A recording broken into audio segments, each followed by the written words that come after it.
Good morning. Good morning. Today is the first, wow, it's actually the first Monday of October. Time is flying yet once again, I think. It's really, really going fast. And then guess what? The following day, it's Columbus Day. So what is it? Something, Columbus. 1492. 1492. Yeah. Columbus sailed the ocean blue. Today, we are going to be continuing our conversation on the topic of serving the church. You got served big time.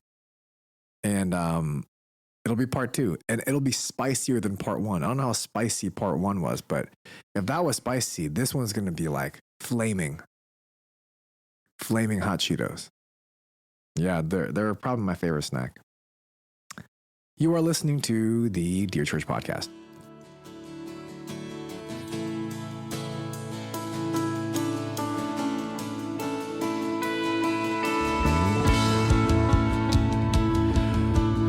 Welcome to the Dear Church Podcast, where we exist to fill your ears and your minds with the study of God to see the world as disciples of Christ. My name is Sam Yang. I'm Chun Suk. I am Sam Young. I haven't said that in a while. Yeah. Your dad probably misses it. Maybe. He would always correct me and say it's Young, but I got tired. You're tired of being right? It's Yang, Yang, Yong. But today... Young. That's a lie. That's true. Some people might say Young. Today, we are once again powered by Celsius. And, I was listening to the previous episode. We do a lot of marketing for Celsius. Like a lot. And we still buy it. What is that about? Why do we have to still buy it? I think they've gained 0 customers since we've marketed it, though.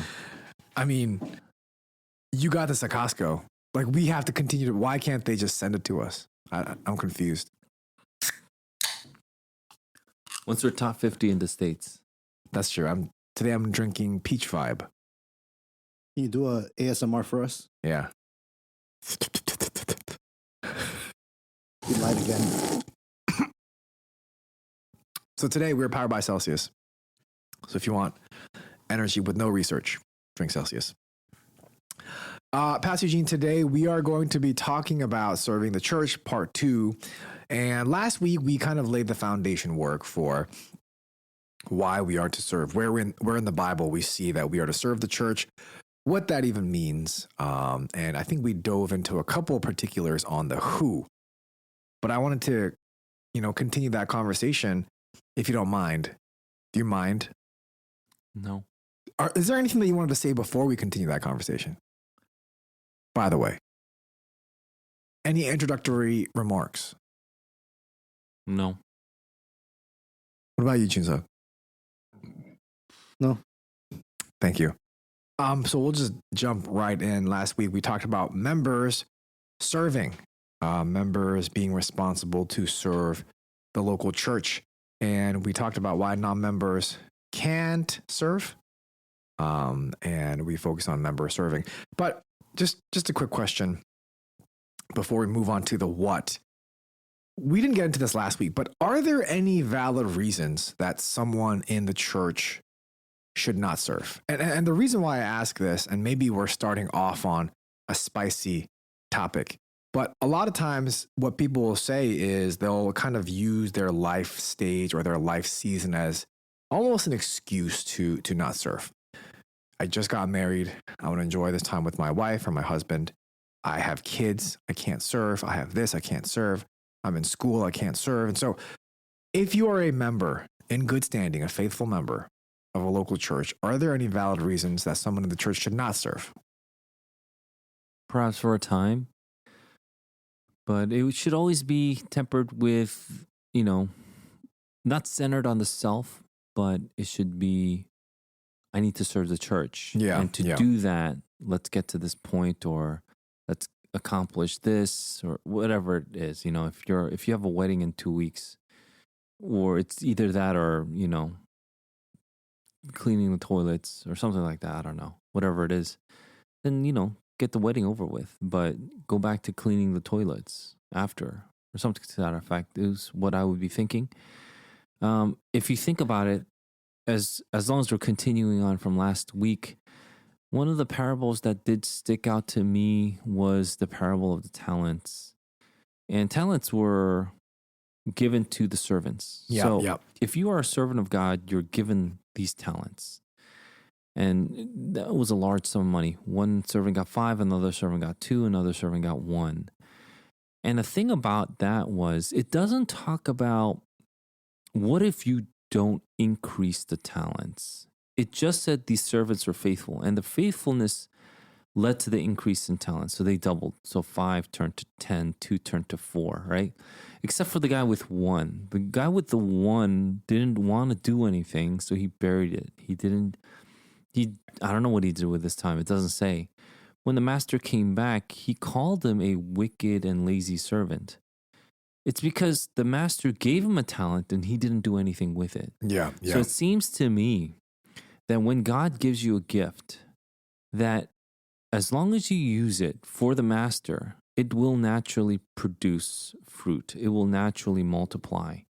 As long as you're faithful. I think wisdom comes into play. Obviously, you're not just saying I'm going to use it and throwing it out the window or anything like that. Yeah. But that wisdom that you acquire, the sanctification that you gain, it seems as though it's going to multiply.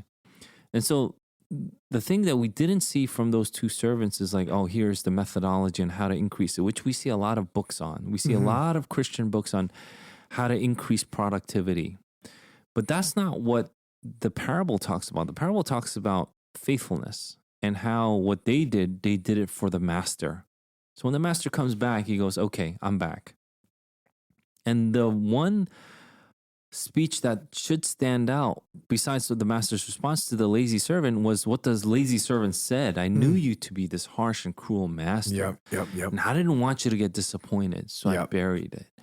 And he didn't do it for the master. He did it for himself. So taking that like theme into mind, you would think that then if you continue to live out this life and you are only self-centered in all your reasoning, it's my time to do this, it's my season to do this, I got to make sure I do this.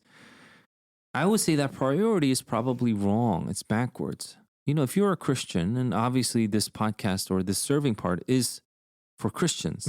If you're not a Christian, don't serve the church. Like, hear about the gospel first. Have your life changed by the power of the Holy Spirit first. But if you're a Christian, then your life is given to God. That means Jesus is now your Lord and Savior.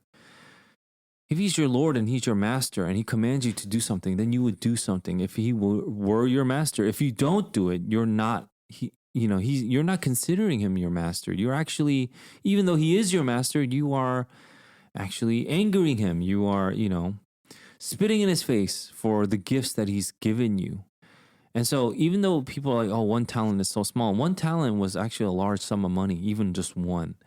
So it wasn't that he had like $1. That's not the case. Yeah, it was like he had, multiple thousands of dollars, maybe $10,000 plus. Especially if it was a talent of gold. It's way more than that now, right? And so let's say he got that memo. Oh, the master's entrusting me with this gift. Now I must multiply it. He wouldn't have buried it. He wouldn't have let it like rust or get dirty. He wouldn't have abandoned it. He would have treasured it. And I think that's how we are to take our gifts. So even though people are like, well, I have my things to take care of. Well, just make sure the heart is in the right place. Is Jesus your Lord and Master? And did he give you gifts? The answer is yes to both if you're a Christian. Then you have this duty to multiply. One of the great things about, the things that we learn in our church is even the word oikonomos. And oikonomos is where we get the word economy. But split up, it means household law. So oikos is house or household, and namas is law. So oikonomos means household law, which we get the word economy, but translated, it's the word steward. So in the Bible, oikonomos is translated as steward. So household law, economy, all of these things is how we steward. It's what we have been given. It's not simply money. when we talk about economy, and it's not simply just gifts like I don't know, some kind of talent that you have. When we Yeah. talk about the charisma Jesus has dispensed, Hmm. he's talking about everything that God has given you. What has he given you, and what are you doing with it? And so if that's the case, then you wouldn't really necessarily be self-centered in your thinking, saying, I need to do this for myself before I do it for God. That kind of thinking wouldn't really be present, would it? Yeah. Yeah. Because everything is the Lord's. He is your master. Everything that you have is God's. So you would even see, raising your kids right as a service to the Lord. And so serving the church would be an ultimate priority for you. Why? Jesus says to Peter, upon this rock I will build my church. He is the cornerstone. The foundation is the apostles and the prophets, right? The word of God given through them. He's going to build the church. What does that mean then? If he's building the church, how does he build the church? Is Jesus actually going to literally come down and start weaving like a thread together, putting stones on top of stones? How is he building the church? Doesn't he build a church by giving the members of his body gifts so that they can work? And so those are things I think that we should not let escape from our theology. So you're saying that serving is a way that we steward our gifts. Serving is stewarding. And you did say that everyone is gifted in one way or another. Number one, how many talents do you think I have? Number two, how do you find out what your gift is? So if everyone is really gifted and we don't know what that gift is, how can we find out? Yeah. When I was a younger fledgling, I guess, minister in training, I used to give out these like spiritual gifts tests, right? Oh yeah, And I then took you one. would answer these questions, and Yeah. they would tell you have the gift of hospitality, you have the gift of, faith, you have Yeah, the gift yeah, of wisdom. And then, if you're really good, it kind of built your confidence a little. Oh, It made yeah. you feel good, like, oh, I can definitely serve the church. Yeah. And I think it had perhaps the pros were that it makes people confident that they have a gift. I don't think you need a test like that to tell you what gifts you have, though. What we do is we see opportunity and we fill that need. Mm. That's exactly how the apostles saw the deacons. They saw the opportunity, they had the need. There was like a deficit of sorts in service. So they needed more deacons. And who did they pick? Did they pick people does it say in Acts 6 that they picked people who really knew organization or distributed food well? No, they just said they picked godly men. People that knew the word. But then does it mean that they were terrible organizers? Obviously not. That means they were given the gift. And so it seems as though opportunity is number one. When you see the opportunity, you pray that you fill it. I believe that churches are given people that will be given the gifts to fill the opportunities. And so when people are very self-focused on let's say the need, I think that's where we can kind of get tripped up, Yeah, yeah. It really does. So I'll just I'll give you a specific example to hopefully make sense. A lot of people think they're gifted in music. And so they Ooh. believe that they belong in the music team. Right. In our church, they sometimes get surprised because they could be super gifted in music, but they won't be serving on the team. Mm. I think one of the things that we look at is commitment level, faithfulness, and talent. I'm not saying you shouldn't be talented, but you can't simply be talented.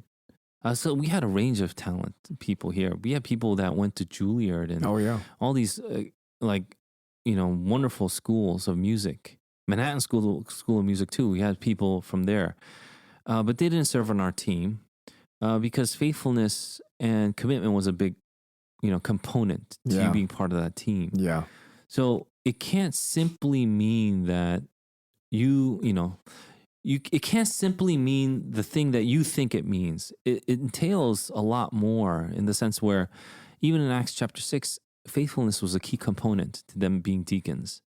And so if you look at 1 Timothy 3, people could be elders, people could be deacons. If you look at the deacon part, nowhere does it say these guys need to be good waiters, even though they were waiting tables. It says they need good character. They need to be faithful. They need to, not terrible with money. They can't be like scoundrels with money. They can't be drunk, those kind of things. Those are all character issues.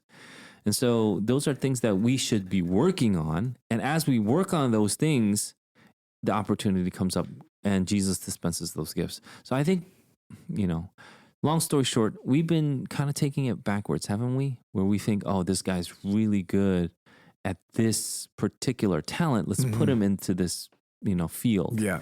When we didn't even test out his character or his mettle, meaning his commitment. And that's a really bad thing, because imagine a pastor who's a very charismatic speaker. When he speaks, man, people are wooed, they're swayed, amazing. Can draw you in with the first illustration and keep your attention until the very end. But the person is of poor character. Should he be your pastor? And the Bible is clear on that. The Bible says no. It doesn't matter if he can be very slick with his words. Con artists are slick with their words. You don't want them for your pastor. Yeah. And churches who don't keep that in mind will will face the repercussions. It'll be hard times for them if they have a pastor like that. So I have 5 talents. But I think, so the next question that I want to ask is, and it's connected to what we just talked about, kind of figuring out what our giftings are. In our church, what does serving look like? And I want to connect those two, because for some people that, they themselves know that they're not talented in, let's say, music, because you brought up music. Or let's just say, you know what, I'm not so good at interacting with children. I shouldn't be the first one in line to join children's ministry just because there's an opening there or a need there. How do we decide and how do we discern what gifts we have, and also how we are to serve the church? Do we just say, I want to sign up for that ministry, I want to sign up for that ministry, it looks interesting? Or, it almost feels like when you're in college and you go to the first day and they have all these clubs, right, on the street, and you have to pick which club that you want to join, and they're all advertising it. It might even almost feel like that. So how do we go about deciding which ministry to serve? Is the only way to serve the church through a ministry, or how do we just even serve the church in general? Yeah, I that's a good question. If there's an opportunity, I say take it. That's my whole mantra on this. Yeah. My whole philosophy is, if there's an opportunity, if there's a need, just take it. Say, do you need help with this? I might not be very, very good, but I can help out where I can. You might not be good with children, but do you necessarily have to be good with children to, let's say, set up children's tables in the classroom? No. What about, printing out the worksheets for children to do? Yeah. Do you need to, what about setting up tables? Yeah. What about, keeping time? What about monitoring the halls? Do you need to be really good with children to serve in the children's ministry? And the answer is no. But if there's a need, you step in. And as time goes on, I believe that your talents will develop. I don't think people are a zero. Very rarely do I see, let's say, a zero on a certain thing. So I'll give you another example with music. Let's say you're not the best singer, because people think that they're the best singer. That's why they belong in the music team. Right. The choir isn't made up of the best singers, actually. They're not soloists. Soloists are soloists. There's 1 or 2 soloists, maybe in a church choir, 4 if you're lucky, right? And the rest of the choir are made up of people who are just willing to put in the time and the effort to come out to practice, to really do their best to sing as best they can. And one thing I did want to show our staff was exactly that. Because none of us, except I think for myself and Christine, unless Junseok, you were in a choir, none of us have been in a choir. And I make you all do the 4-part harmony in the songs that we sing. Yep. And over time, everybody has gotten exponentially better. Thank you. Yeah, seriously. Everybody has gotten exponentially better. But it really does depend on talent on how fast you can get better, but without any kind of effort, there is no improvement. There is no increase. And so even in that gifting, even in that talent, people have increased and they are using it for the Lord. I have other reasons why I make our staffers sing. Because, I personally think that if you know how to sing, you know how to project, you know how to use intonation, you know how to pull back and push forward, even when you talk. And you do it, almost effortlessly if you can sing well, because it's just natural to you. Whereas if you don't know how to sing, you're just really loud sometimes. I don't know. Yeah. So I think singing will help you communicate well. And you learn how to hone your tone and your voice when you sing. So even when you speak, it'll translate to that. Okay, now that I've said that, when we do little things like here and there, we think it's just that. That's where I think you're wrong. So if we think that we need to be really good with children to be part of children's ministry, I think you're wrong. Every little thing that you do will build up other things. Just like I said about singing, helps you with your communication in general. Let's say you are cleaning the toilets, because we went with that example. If you're cleaning the toilets and all you think is that's going to translate to you just cleaning toilets better, I think you're wrong. I think it translates to many, many other gifts. Like wherewithals, like you can see the field in a different light when you learn how to clean the bathroom and the toilets. People who don't clean the toilets, like let's say you're a kid, you grew up, maybe not super wealthy, but you were affluent enough that you never had to clean the toilets. You've never cleaned the toilets before in your entire life. You come to a situation where, perhaps you need some toilet repair. We have no idea how anything works. Yeah. You're like a valve. What's that? Shut off water. What's that? Empty the tank. What's that? You don't know anything. You're like, who cares? I don't need to know it because I'm rich. I could do that for my own house. But what if you wanted to serve the poor? What if you wanted to get out there? And it had everything to do with plumbing. Just the little things that you start picking up, you realize is a benefit in many, many circumstances that you actually come across in life. People don't know how to clean toilets, don't know that. But if you know how to clean toilets, then all these other skill sets, like I said, wherewithals, like the things that you pick up on the side about it, come to light. And maybe you've never installed something in the bathroom before. But as you clean, you start to recognize and notice things that you would have never noticed before. And that's what I'm talking about. Whenever there's an opportunity that presents itself, who's the one that says, here I am, pick me, I'll do my best. That's the servant heart that I'm talking about. And if you're like, well, is it really my gift or not? I think that's where I'm saying I really have a problem with, I'm taking your question and going to the extreme where people say, that's not my gift. Yeah. Or I don't think that's my gift. Or, I think you could use me better in something else. Yeah. Like, the opportunity's not there. What do you mean I can use you better in something else? The opportunity's here. Here's the opportunity. Are you going to take it or not? And so if there is an opportunity, I would say take it. And I think people that recognize this and have put themselves out there know exactly what I'm talking about. Maybe you're not the biggest extrovert out there. Maybe you're actually very introverted, but then you decide to serve on the lunch line, giving people portions in their food. Yeah. Your outlook on fellowship changes. And your outlook on each person that comes to take their food also changes. You learn about the church. You learn about the members. You learn about why it's so much better to serve or to give than to receive. You are actually partaking in what Jesus has, shown us about what it means to be someone with a servant heart. So I would say whatever it is, it can be, I could rattle off a list. Sunday school. We always need teachers. We need people to help out in the children's ministry. Come and volunteer. What about youth leaders? We need youth leaders. Our youth group is going to grow more and more over time. And so we have like a ton of kids. They'll eventually become youth. So why don't you start training now? It's fine. Administrators, we need so many administrators. Are you kidding me? So many administrators. Secretaries, who actually raises their hands to be a secretary? Very rare. And I actually don't know why. One person once told me, I was on the board of the New York City Council of Churches. One person actually told me, secretary is probably the second most powerful position in the board outside of the moderator or the CEO, whatever you want to call them, right? Mm. Because they actually have control over the notes. When you Yeah. have control over the notes, you Yeah. have control over all of past events. You put it in your own words. So whoever is secretary has a lot of power, and you need someone that you could trust to be a secretary Mhm. or a clerk or whatever it is. I don't see people really like jumping up to take notes, but for our church, I ask people to be the clerk or to take notes to train them actually.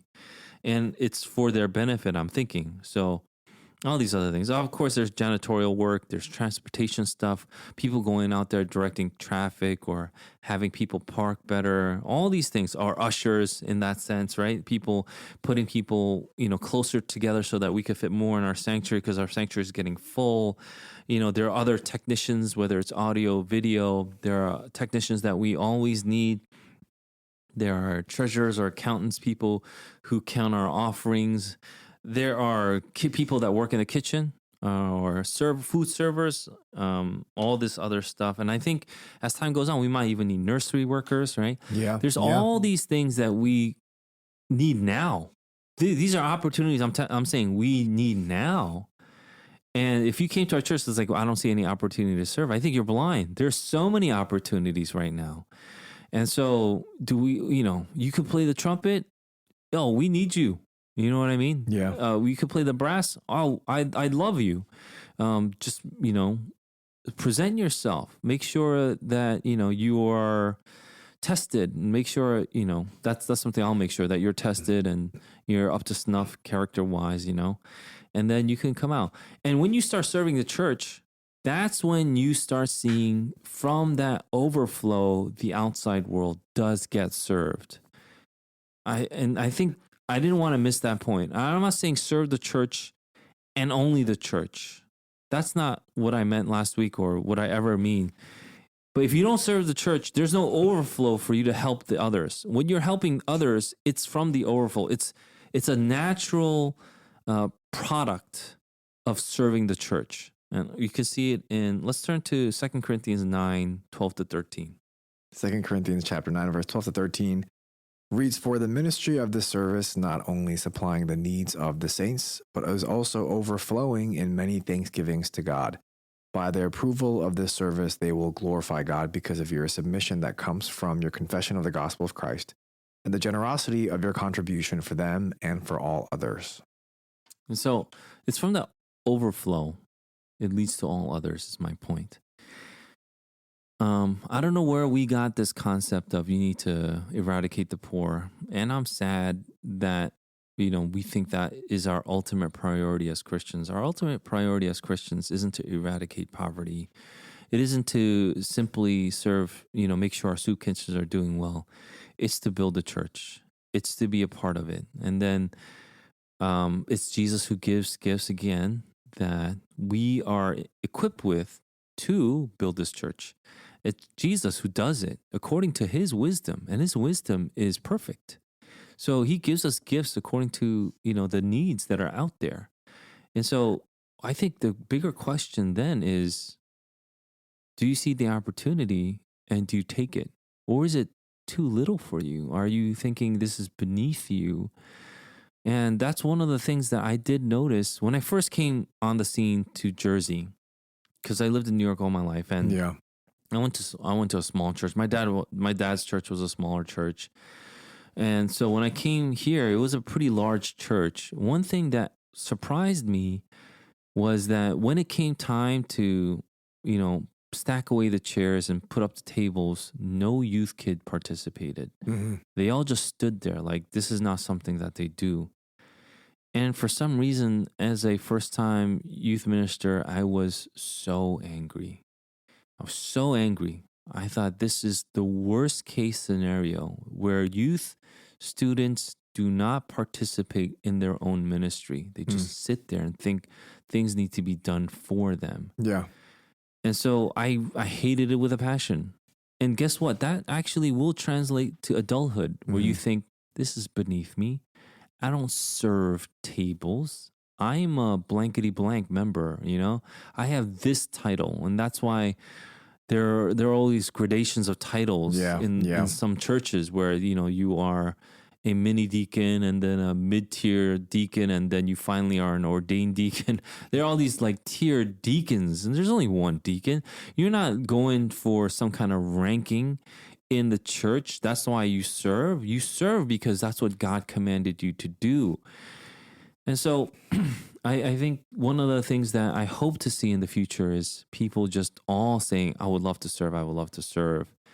And if you have that kind of church, I guarantee you that church will explode. It'll explode, not just physically, but spiritually. You'll grow both spiritually and physically when you have a heart of service like that in the church, because that's what Jesus wants. He's building his church out that way. But how do we do that though? So how do we then in our church, let's just use our church as an example. If there's a member that wants to serve and is looking at different ministries, like how would they even go about doing that? Because I mean, we talked about there being a need, but then they won't even know that there's a need unless they ask, right? But then they won't even ask unless they were interested because they felt that their giftings were a certain way. And so I'm just curious, how does this all work? How does one that does not serve in our church right now, how do they start serving? Where do you start? And how can you do that? Okay, so if you're a member of our church and, you know, let's say you're convicted, you want to serve our church, or you are serving, you just want to serve even in a greater capacity. Again, I would say number one thing is to put yourself out there. Just say, I would love to serve. I've been convicted. I really believe that, you know, wherever you need me, I would like to. That's one way. I've seen people do that. Here's what I think is a better way. When you pray for the church, I do believe that things will come up into your heart because you have been praying for the church. Again, it's similar to like even janitorial services. You notice more other things. Yeah. So when you lift these things up to God, it's the Holy Spirit that intercedes for us. It's the Holy Spirit that also teaches us. And we start seeing things that we wouldn't have necessarily seen before. Things like, wow, you know, these tables could use a good cleaning over. Maybe a good wipe down or something like that. Clorox, bleach it or something. Because you've noticed things. And when you notice things, that's the opportunity. And then you ask if you could take the opportunity. And I've never seen, you know, someone really ask that, to be honest. No one has ever came and said, you know, I really think that actually some people have. Some people have actually offered to wax our floors and clean our carpets. Oh, yeah. So there are people like that. I really love their heart. So I shouldn't say never. But that doesn't happen often. And I think it should happen more often is my point. And those kind of hearts, I think, are hearts that honor God. Because you're not doing these little things to get recognized. You're not going to get a prize. You're not going to get the Nobel Peace Prize if you start cleaning tables. No. But you do it because you believe it honors the Lord. And I believe that God does receive that honor. And he is pleased with his servants when you do that. No one may see it, but God sees it. If there's a gum wrapper on the floor and then you pick it up so that, you know, whoever's doing the janitorial services that week, you know, doesn't have to do that much, I believe that God sees it. You know, why wouldn't you pick up that gum wrapper on the floor if you see it? Why would you just pass by? You know, that kind of mentality is, I think, dangerous. Yeah. And so that's not how we work here. When we see something that there's a need for, we do it. And if it's like a bigger one, then we ask if we can participate in it. And so, you know, obviously I wouldn't ask an elder if I could pick up gum wrappers off the floor. I think that's kind of ridiculous. But if it's like to clean the carpets, for instance, and then you ask the elders. And, you know, I think the sister that asked me, can I volunteer to pay for the carpet cleaning, I was really thankful for. But we were able to tell her that we're going to rip out the carpets soon because we're replacing them. Yeah. But even the heart is just wonderful. And I really appreciate that. I hope more people would follow kind of what the sister did and just put yourself out there. It's when you put yourself out there, you become involved. I can think of one particular brother in our church who wanted to put himself out there so badly. And I hope I'm not going to single him out by giving you too specific of an example. But he continued to put himself out there again and again and again. And that's when our church started getting a lot of volunteers too. But he would put himself out there and do like even the smallest things. And now he's actually a leader, one of the leaders of our community in this church. But before, he wasn't anything. And he would say, if you need any help, I would love to do it. If you need any help, well, what am I going to say? I'm sure. I mean, if there's an opportunity, take it.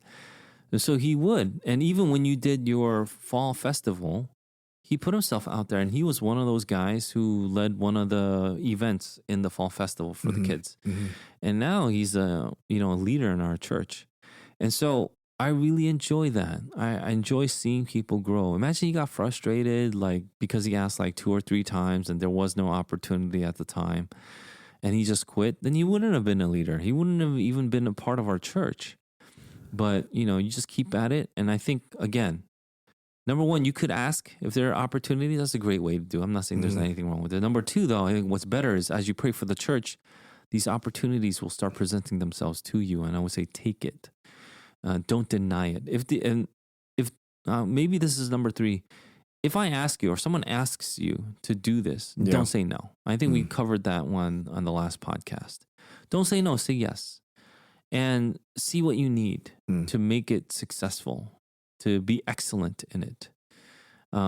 If you practice saying no, then maybe the opportunities will never come up again. I would be more afraid of that.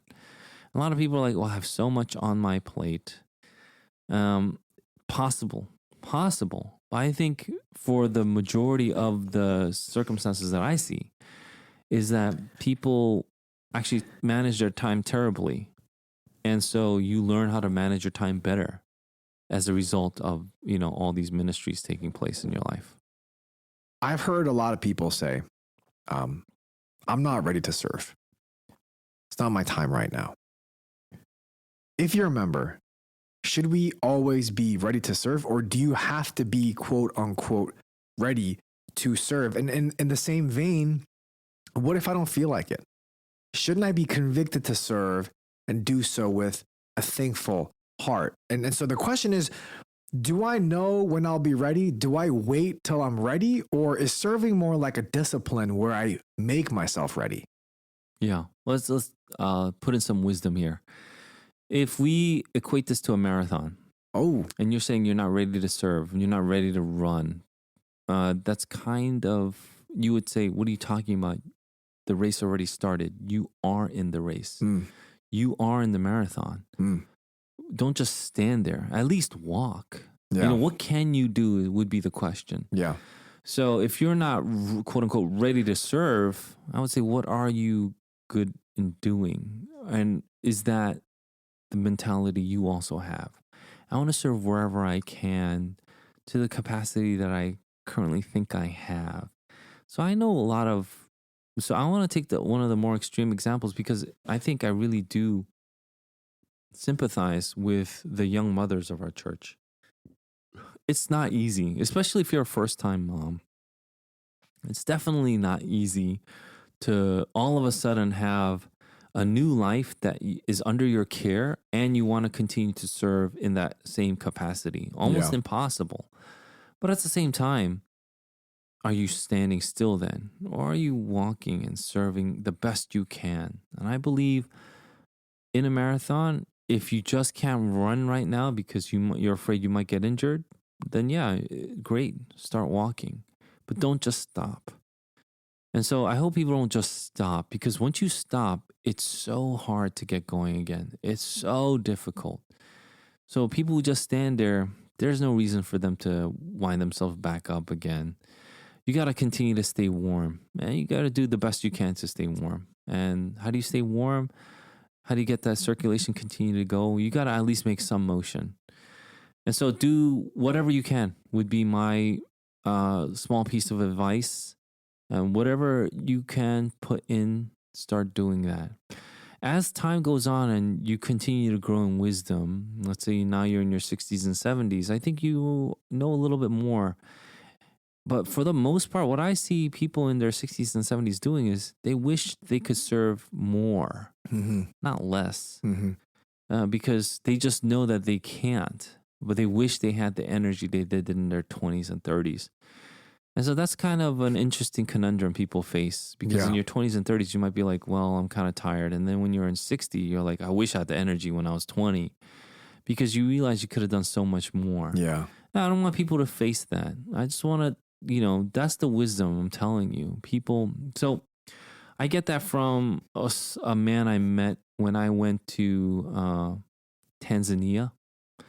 I met this older gentleman, and he wasn't from the States, I think. And he was just telling me, what's life like. And I was telling him my schedule. He's like, wow, you're so busy. You must be so happy. And I was like, yeah, actually I am. I'm very content was Yeah. the word. Yeah.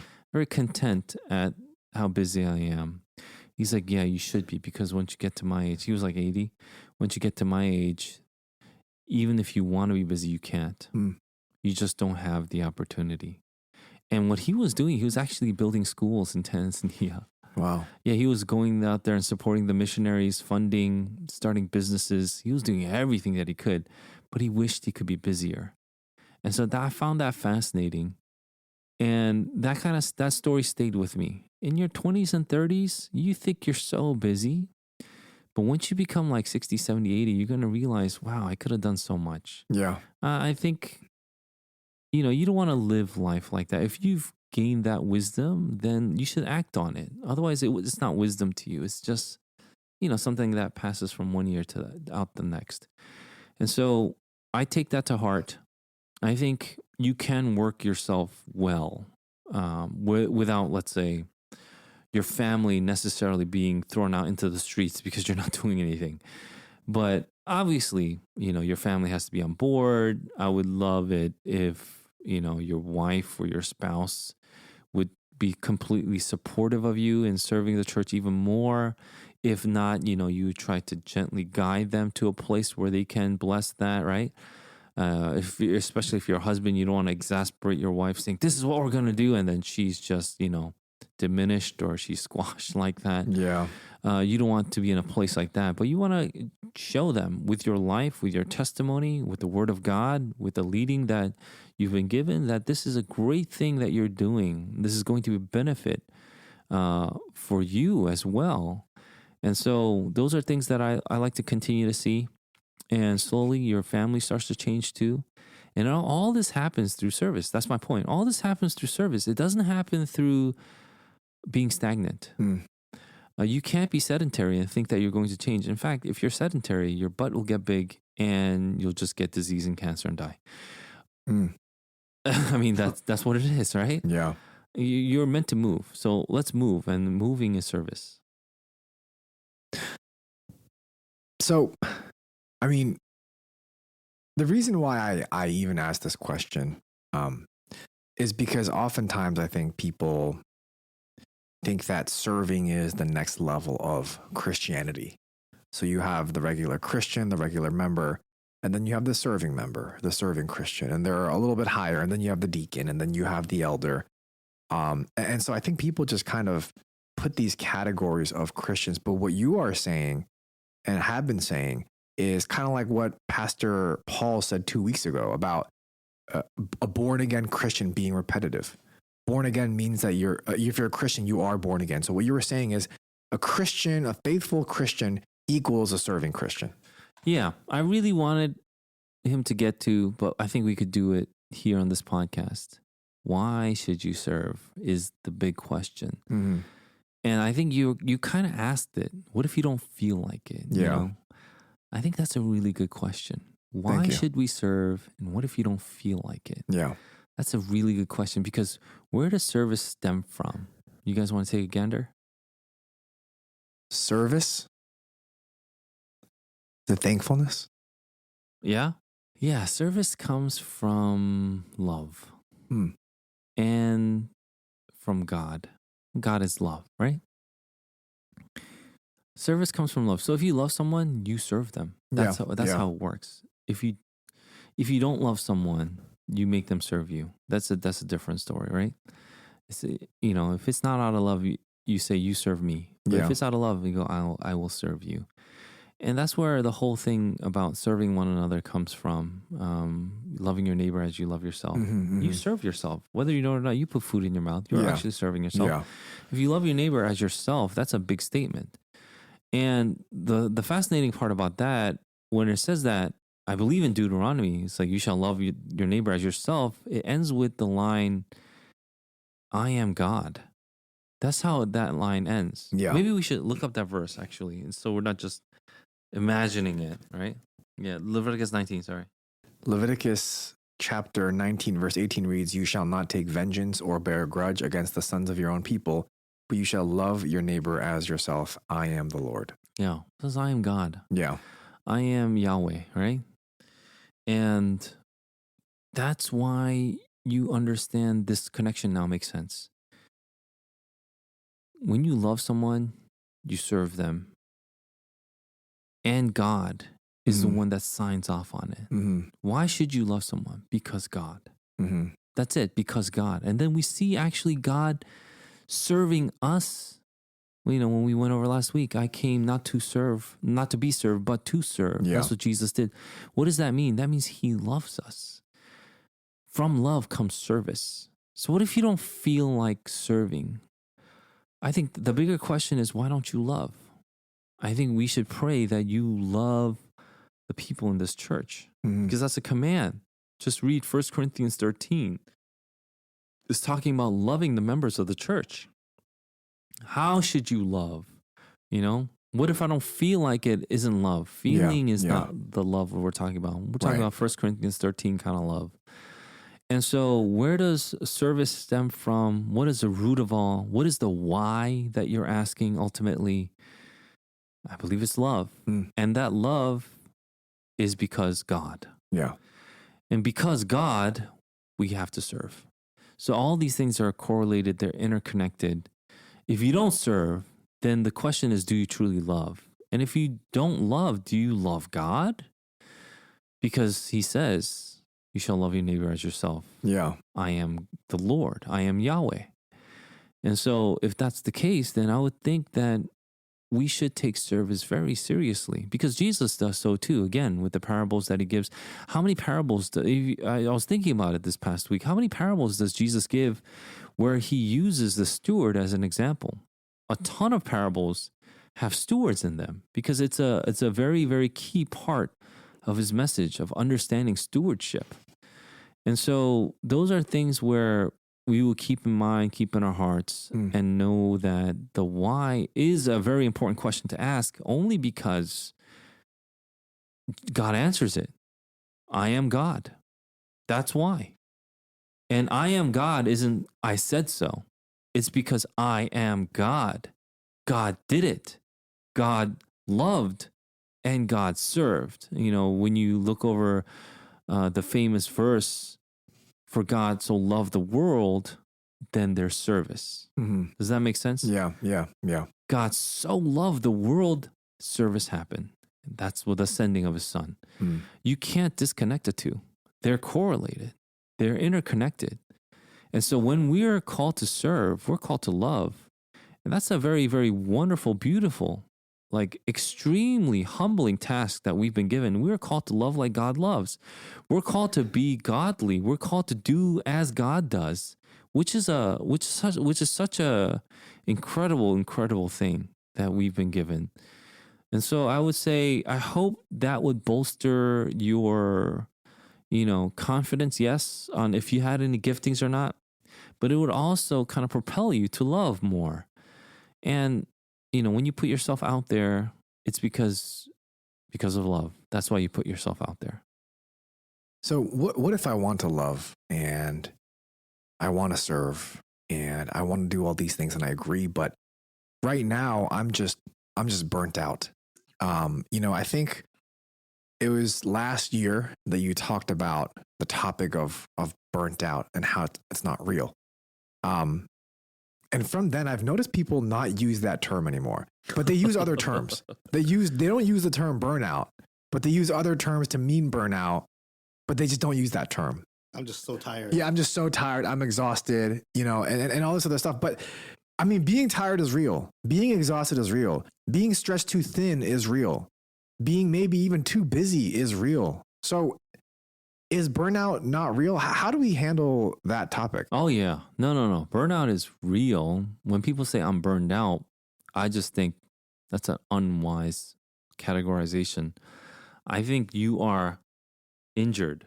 So when you work out, there are times when you get injured and then you can't work out anymore. Let's say you tear a certain muscle group and you want to do the lift that, you know, you normally would have this muscle group engage in. You just can't do it.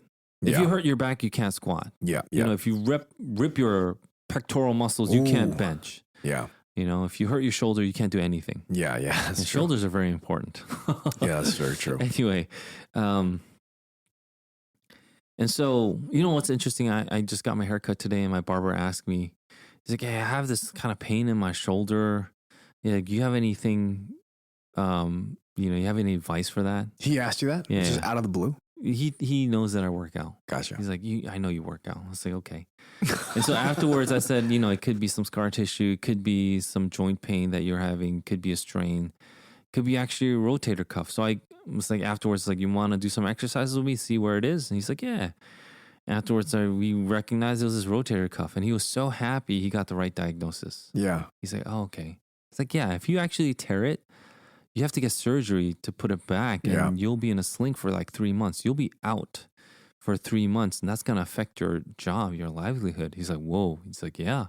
It's like, I wouldn't strain your shoulder, your rotator cuff anymore. And he was very, very happy that I gave him that advice. And I said, yeah, you should go to the doctor and make sure. But because I actually had a rotator cuff tear, I went through all of that, right? Yeah. So I was able to share some of that info with him. But I think that's where some people might be. They may say burned out, or they might be really tired, but what they don't recognize is they might be injured. They did something that they shouldn't. I think one of the more key components to that is they don't know how to take a Sabbath. They don't know how to rest. And so rest isn't like a year or something. That's not the rest we're talking about. You need weekly rests. So Sabbath, you should just rest. So 1 day out of 7, we are called to rest. And if not, please listen to our podcast, which was oddly named the Eternal Father's Day or something like that. That's a good one. Yeah. Yeah, I don't think people know it's about the Sabbath though, but it's something about Father's Day is what people think. But listen to that one. I recommend it. And we talk about how to rest. Any kind of exercise, you need to know how to rest too. And so how do you rest? How do you recuperate? How do you build up? And I think Sunday service is a huge component to us resting and receiving sustenance. When we sing together, it strengthens our spirits. It makes us come alive, you know? Yeah. It encourages the saints. That's what we do. And that's how we also understand that service just naturally comes out then. You know, people who are strong, they're itching to get back to the gym. You know what I mean? Yeah. And so that's where we should be at. And when you're not there may be some kind of injury that we want to maybe address. But I didn't want to get to that point until I fully addressed what's normative. What's normative is you working. What's normative is you putting in service. It would be weird if God just said in the beginning, he rested. What did he rest from? Yeah. So in the beginning, God created the heavens and the earth. And then, you know, his spirit hovered over the waters. And then he spoke, let there be light. In the beginning, we see all these things happening. There was work involved.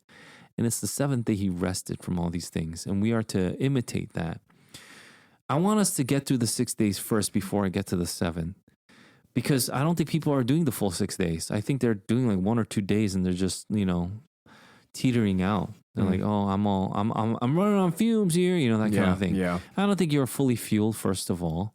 And maybe you weren't resting properly. All of those things are probably true, but it could also mean that you need to fight sin.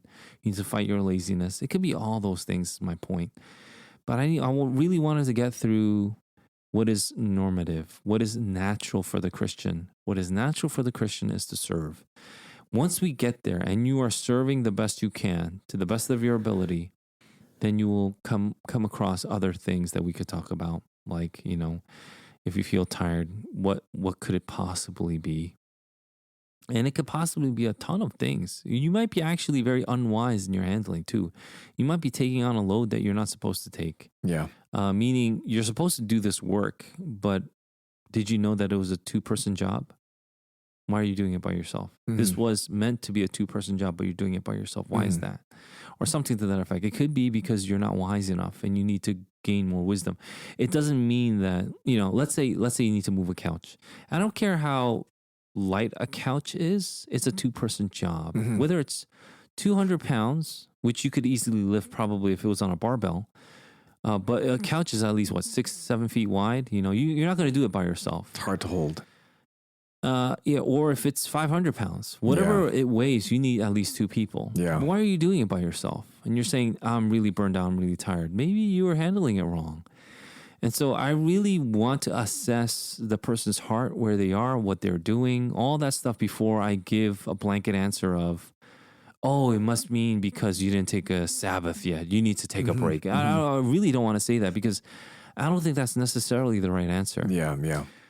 First things first, 6 days you work properly, learn how to work correctly, and learn what the work involves. Again, if it's a 2-person job, stop doing it by yourself. That might be pride. That might be sin. It might be some kind of boastfulness that you have. Those are huge things. And so if you see yourself getting like angry and upset at other people when you're supposed to be serving and loving them, perhaps it's time to check your heart, not necessarily rest.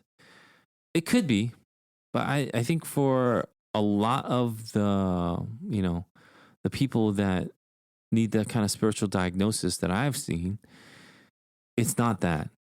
It's not because they haven't rested. It's because they're doing it wrong. And so their organization could be rough. Maybe they're not good organizers. They're just not even paying attention to it. Maybe there are great organizers right next to them, but they won't take them because of pride. I don't know what it is. And so I think for me, look, let me give you another specific example because it kind of helps hone in what I'm trying to say. The biggest divas in our church, I always say, this is no secret. The biggest divas in church are the musicians, always the biggest divas. And then when we started to tell them they need to, coil their own wires if they're singers, pack up their own instruments, it didn't go over so well in the beginning, right, Jansuki? But then, they got used to it. They understood. I was like, what kind of person doesn't even know how to coil their own wires? Yeah. A lot of people don't. And so I think, who has it the easiest now is probably the drummer. They just go in the cage and just leave, and the sticks are all everywhere. I don't know if it's easy, but it's just anyway. I mean, all joking aside, you don't want to be that. You don't want to be that diva who thinks you deserve all that. I don't even think a musician should be a diva. And so that's one of the things I give them as challenges. You shouldn't think that you're a diva. You don't get things handed over to you. You work for it. Yeah. And so all of that stuff, coming out, reading books, making book reports, that's all part of our music ministry. So if you don't want to do those book reports, you don't want to write anything, then you can't be in the music ministry. And people are like, what's that have to do with music? And I would answer everything. It has everything to do with music. It shows me your heart, it shows me your commitment, it shows me your faithfulness level. It shows me how much this is important to you, that you're willing to learn about. We don't read just nonsensical books. Right. We read important books pertinent to the faith. And so you grow in the faith when you're music. You're not just up there just playing notes. You're up there leading a congregation. I don't want anybody up there. I want people that love the Lord, that want to know Him more, that are growing in their sanctification to be up there. Because people look up to you, whether you know it or not. And so those are all important things. And so that's why I'm saying what I'm saying.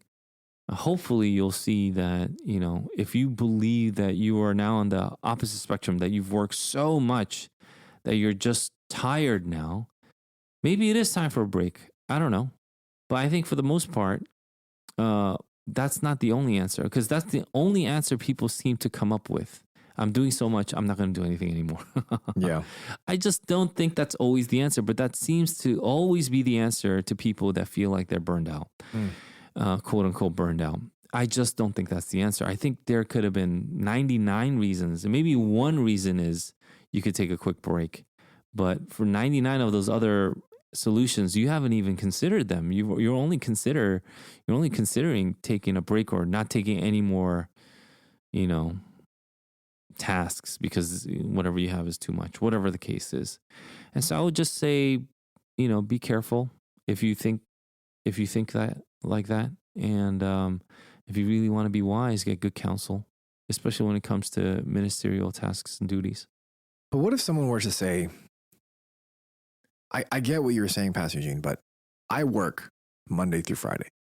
Then, because serving the church for me would be a Saturday to Sunday thing, there is no time for me to rest. Sunday is the time for me to serve because that's when I'm here at church. So Saturday I serve, Sunday I serve, Monday I go right back to work. There is no time. So what advice would you give to somebody that may think in that way? Yeah, I don't know what kind of work you're doing on Sundays because only people that really do work are the staffers and ministers. Let's just say, for example, let's just say fellowship team, or let's just say music team, or let's just say any other ministry that serves on Sunday. Yeah, that's actually just producing what you're practicing. Yeah. I don't think that's a big deal. It doesn't really take a lot out of you on Sunday itself. Mm-hmm, You mean like you're practicing on Thursday and then you're playing on Sunday. Right. Which is kind of a little if you think about it. Well, let's not get into that. Who practices just once a week? Yeah, there's all these things that I could probably come up with. And I really need to know the specific example, of course, if I'm going to say one thing. Otherwise, I'm going to make a blanket statement. I don't think would be fair to every single situation or circumstance. But let me do my best in answering that question. If you think you're doing too much on Sunday, that's a big deal because we, as a church, have been doing as much as we can to make sure that you are fed on Sunday. Even if you're in children's ministry, you only serve once out of every 6 weeks. Are you saying that's too much or 4? Is that too much? You're not serving every week. Right. A lot of churches, these ministers serve, like these teachers serve every week. Mm-hmm. And then other churches have like a different service for teachers because they just can't participate in the larger gathering, which is a big toll, which I don't like. You know what I mean? I think they would have something to say, and then it might be fair for them to say it, but not in our church. So I don't know what you could possibly be doing on Sunday that would make you burned out. But if that were the case, and you're saying you are, and then you believe that you need to perhaps take a break, what's going to happen when you come back? Isn't that going to be the same thing? Something's wrong, right? What's going to happen? So, let's say you got injured in a certain, let's say, run that you do. Okay. You're supposed to run a marathon, but you ran like 3 miles and you get injured. Yeah. And then you wait and it gets healed. And then you run 3 miles again and you get injured. And then you wait. And then you're like, I guess every 3 miles I need to rest. You're not going to run the marathon then. No. That doesn't make any sense. Maybe it's the way you run. Have you looked into that? Maybe it's your shoes. Maybe it's how your impact on the ground when you come down with your foot. Maybe it is the way you run. Maybe it's the terrain that you're on. Maybe it's the way that you're training. Maybe it's all these things. Why do you automatically assume that after 3 miles you're getting injured, you need to rest? And that's like a normal thing. I don't think anybody would think like that, actually. But in the ministry, they do. That's the point. Yeah. So that, to me, that's why it doesn't make sense. Why do you think that you need to rest? Don't you know that you're injured? There's something wrong. You need to fix what's wrong. Yeah. And so if you think you can't do a certain thing and then you're supposed to do it, or you've been called to do it, or someone asked you to do it, then do it. Mm-hmm. And if you can't do it, then you would start assessing yourself. Is it, are you asking me to run 33 miles when a marathon's only 26.2? Is that what I'm asking you to do? I don't think so. And so I think for the vast majority, for the most part, it's not that anybody's asking you to run 33 miles. It's that you're running 3 miles and you're getting injured. And instead of assessing yourself, you're blaming, let's say, the circumstances around you, being like, oh, these 3 miles are too much. It's not too much. I can guarantee you there are many more people that have done way more than you that didn't get injured. And so what is it about yourself? Maybe you're just not cut out to run. That's what you might be thinking. That's not the case here. In the case of the metaphor that we're using, we're all called to run in this race, and that we're all called to run it well. And so you would do your best to try to run it well. And so I hope that is a better blanket statement that I can give you in terms of people that, might want to rest a little too often when the output isn't even that great. Yeah. You know what I mean? So there are some people whose ministry output is decent. Like the first 3 miles, great. Yeah. But they always peter out. Yeah. After like 3 miles. And they go, yeah, I need a break. You guys are giving me too much stuff. It's like, well, I'm so sorry that. So that's what I don't get. Why do you automatically come to that conclusion? I think that's a weird thing. Just like you said, it's a weird thing if people get injured every 3 miles and their conclusion is, I just need to rest. Yeah, that's weird. Yeah, it's the same thing with ministry. Have you really done your best? Aren't you in your 30s? Like, what could you have possibly done that you are just already petered out and just done? It's like, what could you have possibly done? Are you a martyr? Did they crucify you? Yeah. What did you do? And like, no, I have this 9 to 5. Are you serious right now? Yeah. And so those are the things like, oh, work demands so much, blah, blah, blah. I think, if you really think like that, my gentle admonition is pray for wisdom. Pray that you receive wisdom, because without wisdom, you'll lead a very sad life. I don't want you to lead a sad life. I want you to live a life in abundance. Yeah. And like we went over in James 1:5, God loves to give wisdom to those that ask. He wants to. He prepares it for people. But you have to ask in faith. You can't just ask and then turn around and do nothing about it. Ask in faith. And again, I don't think it's normal for you to get injured every 3 miles. Perhaps you need a self-assessment, and perhaps you should pray for people to come around you to give you that wise counsel. Hopefully there's a fire lit under our convictions that we would serve faithfully and that we would run the race as we are in the race.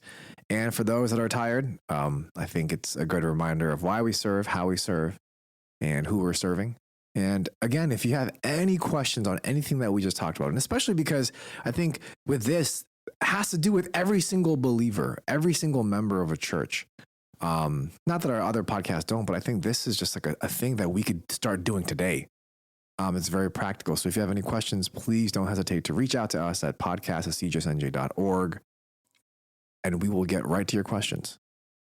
Any comments from you, Chinsuk? This is a nice discussion. I think wonderful Chinsuk discussion. should have an episode by himself. It should be called How to Bench. Well, he said to Pastor Paul that he was the strongest person in this office. He did say that. Sam told me the only 2 things I'm good at are playing guitar and benching. No, I said the only 2 things that you could really rock somebody at are probably electric guitar and benching.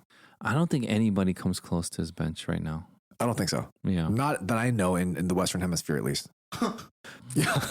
I don't know anybody, actually. What are you, 375 for reps? I stopped. I only do dumbbell now and yoga. I'm just kidding. No yoga. Thank you for that, Chinsuk. And thank you for that, Pastor Eugene.